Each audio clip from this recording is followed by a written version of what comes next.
Mobile కొనుగోలుపై భారీ ధమాకా offer మన దర్శిలో మన సాయి చంద్రిక మొబైల్ షోరూమ్ లో మొబైల్ కొనండి 10 లక్షల విలువ కలిగిన 1 కాదు 2 కాదు ఏకంగా 3 యూనికార్న్ బైక్స్ 603 బహుమతులను మీ సొంతం చేసుకోండి. Sai Chandrika mobile showroom government junior college ఎదురు SSR complex Addanki road Darsi.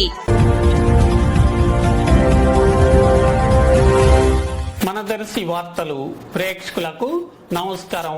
వార్తలు సమర్పిస్తున్నది మీ గంగిశెట్టి రామస్వామి. దర్శి ఏఎంసీ మాజీ చైర్మన్ వైసీపీ సీనియర్ నాయకుడు కేవీ రెడ్డి శ్రీమతి లక్ష్మి దంపతుల మనుమడు దప్పిలి గిరీష్ కుమార్ రెడ్డి శ్రీమతి దివ్యజ్యోతి దంపతుల తనయుడు చిరంజీవి కార్తికేయ రెడ్డి పుట్టినరోజు వేడుక కార్యక్రమం ఈ రోజు గురువారం దర్శిలోని అద్దంకి రోడ్లో గల కళ్యాణ మండపం నందు ఘనంగా జరగ్గా జడ్పీ చైర్పర్సన్ శ్రీమతి బూచపల్లి వెంకాయమ్మ, దర్శి నియోజకవర్గ YCP MLA doctor Buchepalli Sivaprasad Reddy హాజరై చిరంజీవి కార్తికేయ రెడ్డిని ఆశీర్వదించడం జరిగింది. బూచపల్లి వెంట పలువురు స్థానిక నాయకులు పాల్గొన్నారు.